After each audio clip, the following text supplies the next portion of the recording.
This show is supported by State Farm. You have insurance for your home, your health, and your car. Why don't you have insurance for your small business? So many small business owners think they don't need or don't even know about small business insurance. Protecting a source of revenue is one thing, but so is protecting all of your hard work and your team members. State Farm agents are all small business owners too, so they know how to help small business owners choose personalized policies that fit their budgets. Like a good neighbor, State Farm is there. Talk to your local agent today.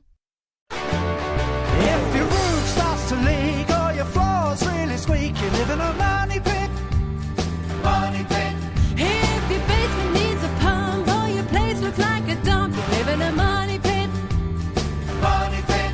Pick up the telephone, fix up your home sweet home by calling 888 Money Pit. Coast to coast and floorboards to shingles, this is the Money Pit Home Improvement Show. I'm Tom Kreitler. And I'm Leslie Segretti. Hope you guys are starting off 2024 on a good foot. If you're thinking about taking on a project to improve your space, well, that's what we do. We'd be glad to help you out with some tips and advice on how to get your project done right the first time. Help yourself first by reaching out to us with your questions. You can do that two ways. Call us at 1-888-MONEYPIT. That's 888-666-3974. Or better yet, just go to moneypit.com/ask and click the blue microphone button. You can record your question and we'll get back to you as quick as possible. We got a great show planned for you today. You know, sometimes the winter can be a little bit dreary on some days, but you can bring some life and color to your backyard by attracting a variety of winter birds. And you can do that with the right kind of bird feeder and bird food. So we're going to walk you through that project and tell you what you need to know. And with the chilly weather, do you have a room or an area where a space heater might come in handy? Well, before you reach for those space heaters, we want to just make sure that you're using it safely. We'll share some tips coming up. And when you insulate a home, you're kind of limited to the wall's depth, which is about 3.5 inches for a 2x4. Well, there's a new product on the market that actually can help you boost wall insulation, seal out drafts before they happen, and improve energy efficiency for greater comfort. We'll tell you all about that. But first, what resolutions do you have on your home improvement list for the new year?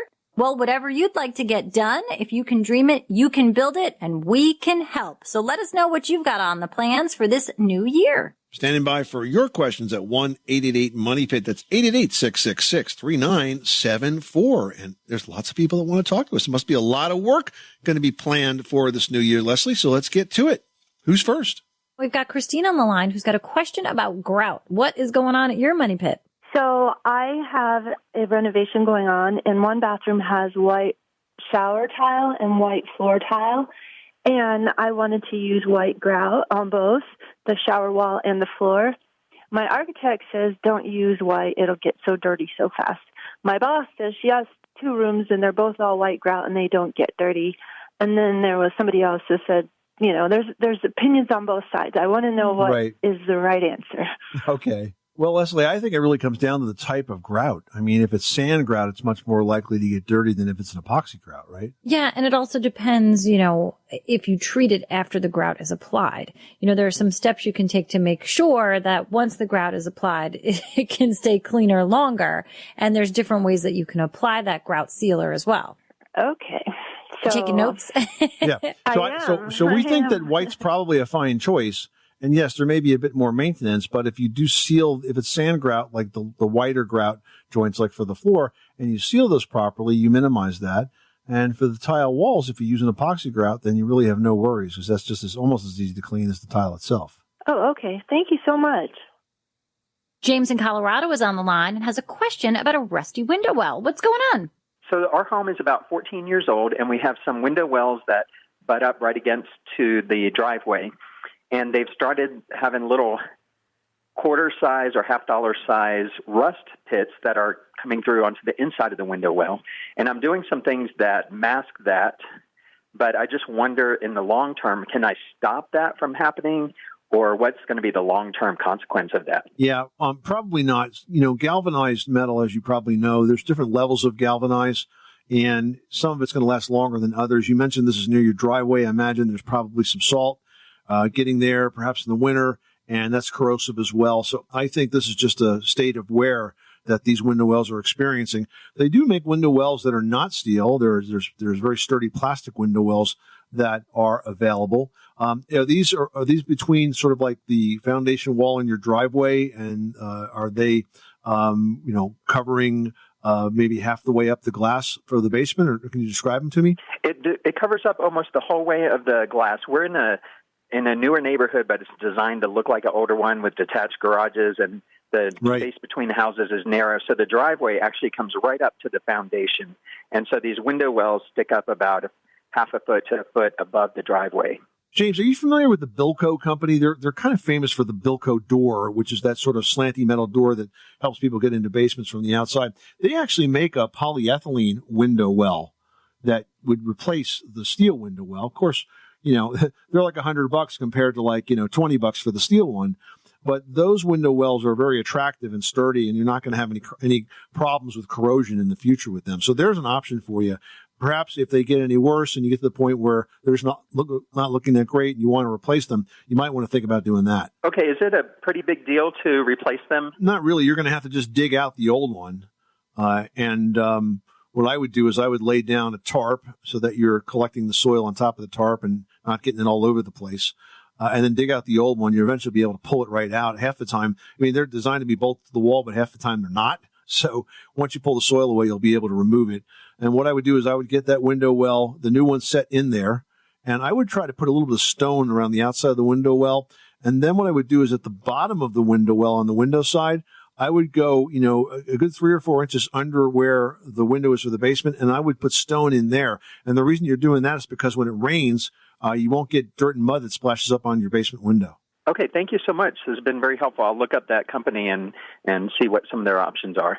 All right. Good luck with that project, James. Thanks so much for calling us at 888-MONEY-PIT. At Grainger, we're for the ones who specialize in saving the day and for the ones who've mastered the art of keeping business moving.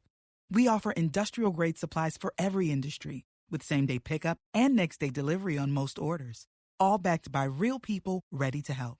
So you can get the right answers and products right when you need them. Call, clickgrainger.com, or just stop by. Grainger, for the ones who get it done. Hey guys, if you've heard a helpful tip or two while listening to our show, please help us help even more home improvers by dropping us a 5-star review on Apple Podcasts. That would be awesome, and you might even win a copy of our book, My Home, My Money Pit, your guide to every home improvement adventure. Just go to moneypit.com/review. Rebecca in Tennessee is on the line with a question about a crack in a foundation. Tell us what's going on at your money pit. Oh, well, let's see. Where do I start? I have an external chimney. I believe they said it was limestone. There are cracks that are going from the bottom of it all the way to the top on the front. And if you're facing it on the right side as well, and on the inside around the mantle, let me put it to you this way, there are paint chips that have shifted about an inch above from where they were originally on the wall, and there are cracks kind of coming from the vicinity of the chimney down to the windowsill. Okay. I had someone take a look at it, and he said the foundation under the chimney was cracked, and what it is, I've really been given 2 different opinions as to what I need to do to fix it. Okay, let me ask you a question, Rebecca. The person you had look at it, was this a chimney contractor, a mason? It was he's actually a roofer, an external specialist, but he also works on chimneys. Okay, so it's a contractor. And who was the second opinion from? Another contractor? Yes, another contractor. Okay. And one opinion is the chimney needs to be torn completely down. And the other one is it needs to be knocked down to the roof level and tied into the roof. Now, let me ask you a question here, Rebecca. What do both of these guys have in common? I don't know. They both want your money. That's what they have in common. Okay? Yeah. So they have a conflict of interest. This is a significant project and a potentially serious one, and one that may go deeper than what you're seeing. What you're telling me is concerning because of the number of cracks and the evidence of movement. So I'm going to tell you that what you should do is find a professional home inspector. You can find one that's certified by the American Society of Home Inspectors and have that inspector look at your chimney, either a home inspector or a structural engineer, but not a contractor. A home inspector does not do work on the house. They only inspect, so they don't have that conflict of interest. If you go to the website for the American Society of Home Inspectors, which is ASHI, ASHI.org, or I think it's also homeinspector.org, you can enter in your zip code. You'll get a list of certified inspectors in your area. You can call a few, chat with them about what's going on. They'll charge you a small fee, maybe $100 or $200, I would guess, to do what's called a partial inspection, which is basically to come out and look at one item.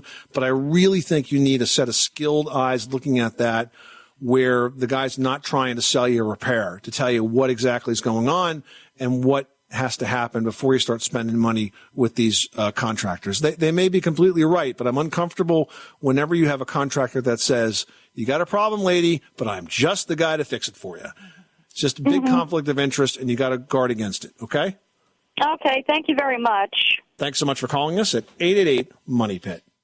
Jason in Louisiana's on the line with a cracking issue in the walls. What's going on? I'm doing crown molding, 5 1/4-inch crown molding in my home, and so I installed it, and then I caulked it, and then it still keeps on cracking. Like I've had to caulk it 2 or 3 times, and I was wondering if there's something better to do for that than keeping on doing this thing over and over again. So the cracking is between the crown molding and the ceiling and walls, and on both sides, both top and bottom of the molding, or what? It happens mainly between the ceiling and the molding, or the crown. And what are you caulking it with? Are you using acrylic latex caulk? Water cleanup, right? Not silicone-based? Yes, water. Yeah. Yes. Okay. Well, I mean, what's obviously happening is you have a lot of expansion and contraction, differential expansion and contraction between the molding and the ceiling. One thing I could suggest to you, depending on how deep that upper edge of the crown molding is, you could add another piece of molding covering that edge and letting it float. So in other words, the last piece of molding would be like a very thin shoe molding or a quarter round, and you would attach that to the ceiling. And I would glue it as you do this. So I would glue it and tack it at the same time, so that you'll have essentially a seam between those two pieces of molding, and as it moves, as it expands and contracts, it just sort of slides, and it doesn't break free, if that makes sense to you. Okay, yeah, no, that makes sense, yep. But I do suspect, Jason, that you're probably the only guy that sees that crack. So, just put it in proper balance perspective, okay? There's probably other projects in your house that if it's like mine, that deserve more attention than the seam between the molding and the ceiling, okay? Sounds good. All right. Good luck with that project. Thanks so much for calling us at 888-MONEY-PIT. Well, would you guys like to add some life to your backyard during the winter season? If so, you might think about making some simple changes to attract winter birds. Now, all birds don't catch the red eye from Mexico at the first sign of cold weather. I mean, even the northernmost parts of the United States has cardinals, woodpeckers, finches, and many more winter-loving birds, and you can attract them to your yard simply by giving them the right food. Now, most winter birds eat seeds, and they have to because insects are kind of hard to find in the cold, so stock up on both sunflower seeds and safflower seeds. And the great thing about safflower is that squirrels don't like them. And if you love woodpeckers, you can hang suet for them as well, but hang that pretty high because most of the other winter mammals that hang around, they really love suet too. Yeah, we have a suet feeder outside our kitchen window, and I love to watch the birds eat that, but I also enjoy watching the squirrels try to get to it. They used to launch themselves and hang on to the suet feeder, which is sort of like a metal box, like a grate. And what I did was I put a little tin roof above it on a string, on a piece of wire. So they have to land on this tilty piece of metal roof, and then they fall off of it or slide off of it down to the ground. They don't get hurt, but at least it makes the suet last a little bit longer. And it's really funny to see how much they try to do that. You know what else I also learned recently is that squirrels hate spicy foods, but birds can't taste spicy foods. They have no taste buds. So there's birdseed available that is crazy, crazy spicy that the birds seem to love, but the squirrels just stay away from. It's funny because I do remember seeing suet in those like spicy flavors, but I didn't realize why. Danusa in Georgia's on the line with a heating question. Everybody is chilly this winter. What is going on down there? It's cold. It's very cold, and I'm calling about a fireplace. We live in a arts and crafts house, and there's a fireplace smack in the middle that faces two ways, to the entrance, and then opening to what would be the kitchen and dining area. the opening to the front door is a fireplace. The other one was at one point blocked. And I know we have 2 chimneys. My question is it possible, do you think, for me to integrate, to open it straight through, to make it a one fireplace that would go both ways, or would I have to stick to the way it was built, one way and so the in other other way? words, you would like the fire pit to go straight through from one side to the other. Yes, but I have 2 chimneys. Yeah, I don't top. think so. I don't think you can do that because the structure of this is such that you probably have one physical chimney and then you have 2 liners, so 2 flues. Okay. And one is on the fireplace side and one is on, the other side, or one's on the living room side, one's on the kitchen side. So why would you want that to be opened up? Just for aesthetics?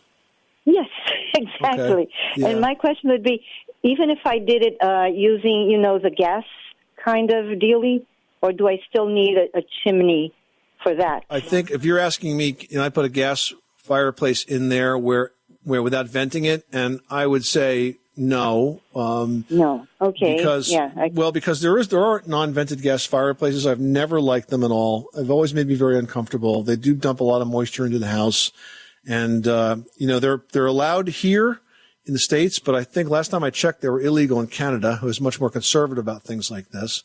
So I would never use an unvented gas fireplace. I also would not convert those existing wood fireplaces to gas fireplaces because they're going to burn a lot of gas, be really expensive to run. What you might want to do is think about seeing if there was an insert that might be available for the fireplace side, because that can have some built-in circulation with a vent fan that could improve the heating distribution of that one side. And then you mentioned that one side's blocked. I'd like to know why it was blocked, if the the flue is still functional, if it's deteriorated, maybe it's not lined. I don't know. But you ought to find out why it's in the condition it's in. So I think you need to talk to a good home inspector or a very good chimney contractor, not a sweep, okay? And I want you to be cautious not to find somebody that just wants to sell you a big repair, but somebody that can give you some true independent expert advice as to what it's going to take to get this working again, okay? Okay, thank you very much. That was very helpful, because I think the thing that most helped me was about the non-venting thing. I didn't realize how dangerous that could get, but thank you. I really appreciate it. Yeah, take that out of consideration. All right, Danusa, good luck. Thanks so much for calling us at 888-MONEY-PIT. We've got Lawrence on the line who's looking to add solar panels to the roof and has a question about his existing roof. Tell us what's going on. I'm looking into and possibly going to have solar panels installed on my roof, but the roof is over 10 years old, and they're talking about replacing the roof, and I just wanted to maybe talk to you about it and maybe get some advice. Well, first of all, I presume the reason you're talking about a new roof is because you don't want to put solar panels over an old roof, because you would have to remove the solar panels to replace the roof, sooner than you expect. And that does make sense. Aside from that, though, I would just look very carefully as to whether or not you're going to get a return on investment by installing solar panels, especially because now you're giving up another 10 years potentially of roof life just to get those solar panels. What I find, unfortunately, with the solar industry today is there's a lot of fancy back of the napkin math, if you know what I mean, that goes on when they try to show you what the savings is going to be. You really need to figure out how long those panels are going to last and whether or not it's going to be worth the investment, either in paying for the project or outright, or sometimes you can lease them too. But in the case of leasing, you don't own the panels, and you end up, if you want to sell your house, having to try to get the next buyer to kick in and agree to pay for that lease as well, or you got to buy them out of the lease. So there's a lot to consider when it comes to adding solar panels to a house, and you're just dealing with another aspect of this, and this is whether or not you should replace your roof at the same time. But think about it. If that roof is not ready to be replaced, you're giving up 10 years of life just to get those solar panels. So it certainly impacts any cost savings that you think you might experience. All right, now we've got Sylvia in Pennsylvania on the line with a flooring question. How can we help you today? I am moving from Pennsylvania, moving further south to get away from the snow. I don't know if it'll be South Carolina, Georgia, or Florida, but I am going to build myself a house, and it's going to be a small house. I'm wondering about in-floor heating, but I would like to have a terrazzo floor. So can you put in-floor heating and cooling in a terrazzo floor? So first of all, congratulations on your plan. That sounds really exciting. Secondly, in terms of the floor, first of all, the floor can be heated. It can't provide your cooling. You're going to have a central air conditioning system for that. I was wondering about that because I was wondering too, because cold settles and I'm thinking your floor would be cold, but nothing else would be. So in terms of the heated floor, yes, there is a way to run PEX piping, which is a cross-linked polyethylene hot water piping through underlayments that would go under tile. In fact, they make a specific type of plywood that's actually channeled out for this very purpose, where the plumbing sort of lays inside tracks in the plywood, and then the mud floor or whatever you're using underneath the trouser goes on top of that. So certainly you can do that. It's a pretty big project, but if you're set on having this kind of floor, you can definitely do it. But it will be a more expensive heating system than other types. Well, I'm not really set on the terrazzo, but I was thinking of it, and because it would be easy to clean, it would be just from living in Florida, I am familiar with terrazzo floors, and I just thought that it was a possibility. I have not decided exactly yet. I'm just gathering information now. Yeah, the answer is you could put hot water heat through your floors pretty much with any type of material, including that. So definitely an option for you, Sylvia. Good luck with that project. Thanks so much for calling us at 888-MONEY-PIT. Well, space heaters can be a great way to save money on your heating bills, but only if they're used safely. So first, you want to remember that space heaters should be used to provide supplemental heat and not in place of your entire home heating system. That's right. And also, you don't want to use a space heater to warm your bedding, to cook food, to thaw pipes, or to dry clothing. I mean, listen, guys, all of this sounds like a no-brainer. But if it hadn't happened somewhere, somehow, we wouldn't be warning you about it. That's right. Now, the space between the space heater and anything else that's combustible is really key. And this is where most fires develop. You need to maintain at least a 3-foot safety around the space heater so nothing combustible should ever get any closer. And when you're buying space heaters, look for devices with an automatic shutoff feature and heating element guards. The shutoffs will shut off the heater if it gets bumped and, say, knocked over. Yeah, you also want to make sure that you choose heating equipment that has the UL mark. And now the UL mark on a product means Underwriters Laboratory. It means their technical staff members have tested that product thoroughly. They're looking for safety hazards. They want to make sure that it's good to use at your home and that you're going to operate it well and you're going to be okay with it. Absolutely. This way you can be both warm and safe. Always love taking calls from my neck of the woods. We've got Scott in New York who's working on the driveway. Tell us what's going on. In my house, in my driveway, I have a blacktop driveway. I noticed sitting water spots after a rainstorm. I was wondering what my options were. So are these actual potholes or just sort of low spots? Just low spots. I got to tell you, it's difficult to address a situation where you just have low spots like that because it's a failure of the base of the driveway. When the driveway was put in, the base of the driveway underneath, probably wasn't prepped correctly, and so over time it's settled and sagged, and that's why you're developing those water spots now. It's difficult to patch over that unless it's a fairly contained area. So, for example, if you had a section of broken up driveway that maybe was a foot or so square, there are different densities of patching compounds. They come everywhere from like a gravel mix that is a latex product that you could put it in and will dry solid, to something that's fairly liquid for cracks. But to really raise the level of low spots in there, you're really talking about a situation where you'd have to replace the driveway or put a second layer on it. And I got to tell you, I probably would not even put the second layer on it because I would not be confident as to how the original driveway was constructed. And if I wanted to avoid that in the future, I would probably tear it up and start again. So I guess your question is, how much does this really bother you? Does it bother you enough where you want to tear it up, or you just want to live with it for a few more years before you get to that? If it's not cracked, perhaps just sealing it is going to protect it as long as possible. Keeping that water from saturating into that area and soaking into that area will help stabilize it for at least for the immediate future. Okay, thanks for your help. All right, Scott. Good luck with that project. Thanks so much for calling us at 888-MONEY-PIT.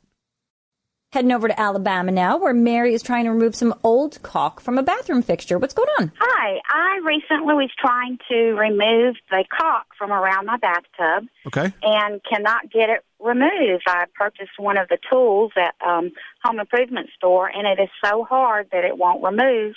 And I'm worried about scratching the bathtub and the edge if I get a razor blade. Have you ever used a paint remover to remove layers of paint? Yes. Okay, well, just like a paint remover will strip paint, there's a product called a caulk softener.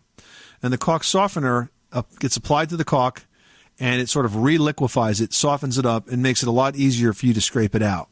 So you want to apply the caulk softener first. Once it works and softens the caulk, clean it really, really well. The next thing you want to do is take a bleach and a water solution and wipe that seam down really well, because you want to kill any bacteria that's in there. You want to make sure there's no mold spores that are left behind. And the next thing that you want to do is fill the tub with water. We always caulk tubs when they're full of water, and here's why. Because when the caulk dries, the tub sort of comes back up. When you fill the tub with water, it sinks down. When you put the caulk in, let the caulk dry, then you let the water out, the tub comes back up and compresses the caulk, and it's not likely to fall out again or pull apart again at the seam. Okay? So those are the steps you want to follow. Start with the caulk softener, wipe it down with bleach and water, fill the tub with water, caulk it. When the caulk dries, let the tub water out, and you're good to go. Okay. Can you recommend a good caulk to replace it with? I would take a look at the DAP products that include Microban. Microban is an additive that stops any mold from growing inside the caulk. Okay. Thank you so much. I appreciate it. You're welcome, Mary. Thanks so much for calling us at 888-MONEY-PIT. Well, when you're insulating your home's walls, the wall's depth is a crucial factor. Consider a 2x4 studded wall, which only offers about 3.5 inches of insulation space. But there's a smart solution that allows you to beef up that insulation and reduce drafts simultaneously, combining batt insulation with DAP's Touch and Foam. Yeah, DAP just introduced the Touch and Foam professional wall and cavity foam. Now, it's a portable, self-contained, one-component polyurethane foam kit. So it's versatile. It's great for sealing gaps in a lot of different areas like the walls, the floors, the attics, the basements, and the crawl spaces. And the neat thing is that as the foam is applied, it expands to fill gaps, and that seals out drafts, keeping you warm and comfortable.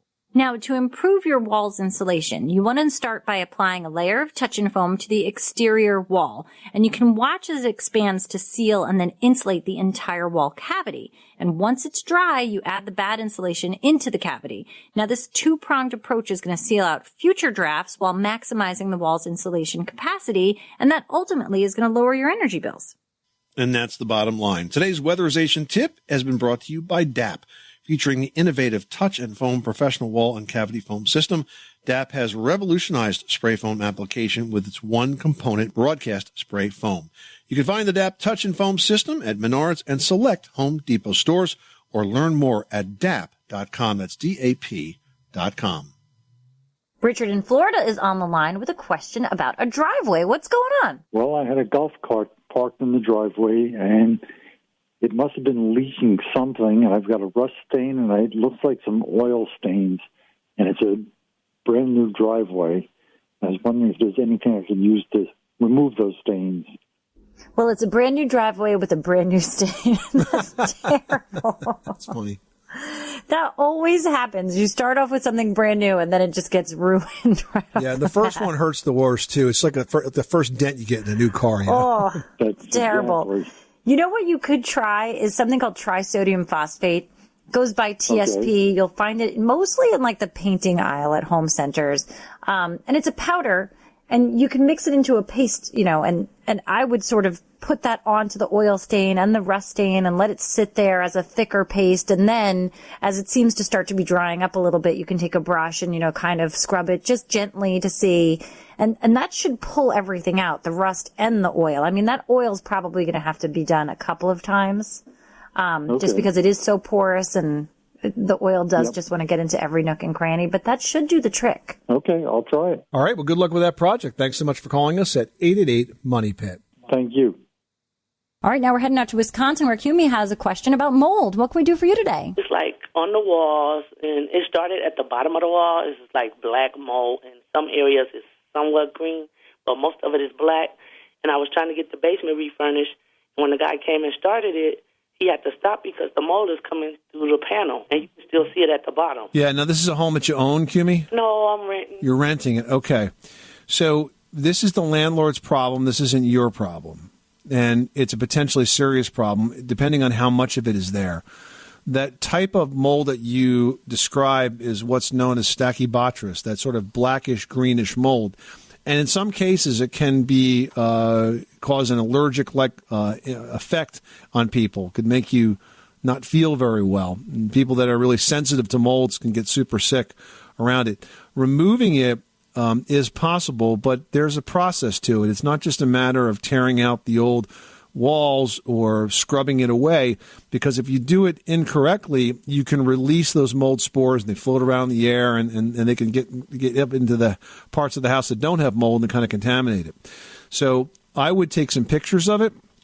I would send a letter to the landlord and let him know what's going on, and he's got to address it because this is a potentially very serious problem. You can't let it continue. Thank you so much. I appreciate it. I noticed that since I moved here, asthma run in my family, but I never had asthma, and now I have asthma.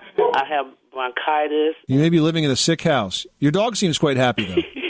Yeah, they even said that it could be dog hair. No. If you got that kind of mold, you got a serious problem. You need to put them on notice that they got to fix it. Sarah in California reached out to Team Money Pit and says, I would love to install crown molding in my home, but I can't cut all of those fancy corners, and the contractors want a fortune to install it. Are there any other options? Sarah, the market has responded to this very problem. Installing crown molding actually has become a lot easier because of the development of foam crown moldings. Yes, I said foam. They're extruded foam moldings. They are an excellent alternative. They're attractive, they're lightweight, and they're easy to handle. And the corners, the most difficult part of any crown molding project, are pre-cut. That makes installation very, very easy. And the best part, I think, is that they install with painter's caulk. You get adhesive caulk. You don't even need nails. You line it up and you press it into that space between the wall and the ceiling, and you are done. D-O-N-E, done.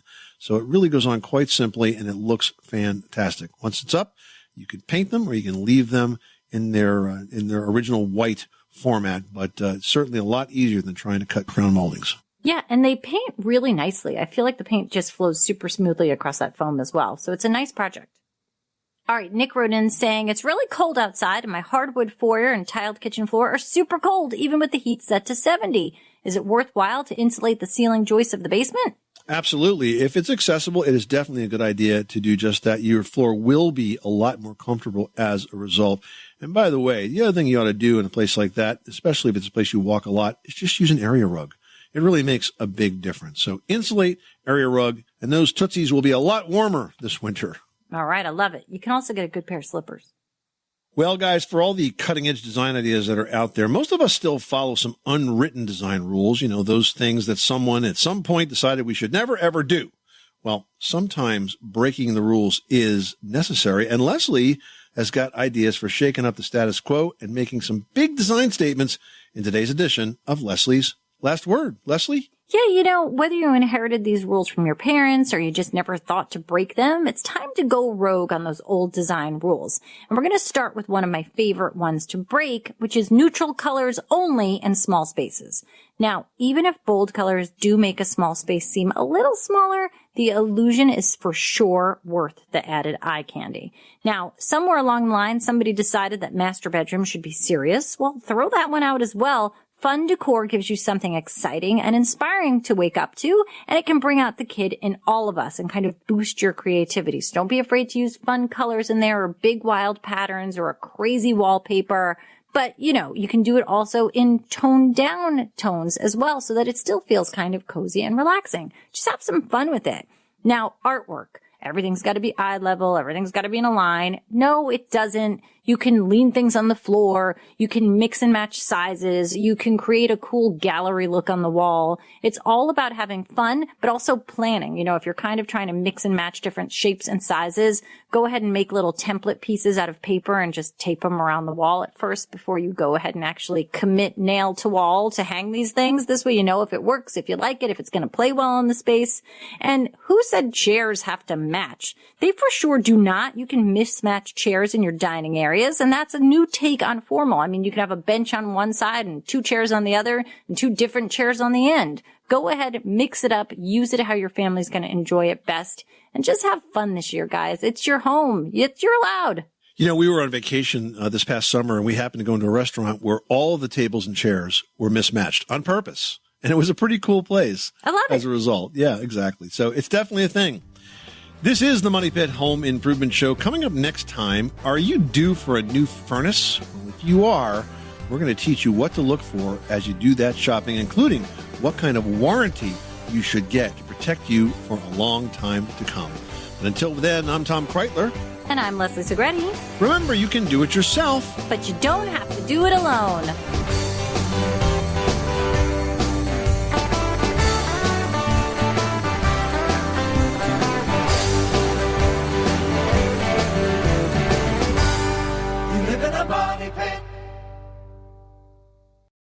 We all have that friend who wakes up early to go get everyone McDonald's breakfast, while the rest of us sleep in.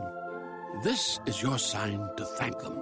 And if you're that friend, this is us saying thank you.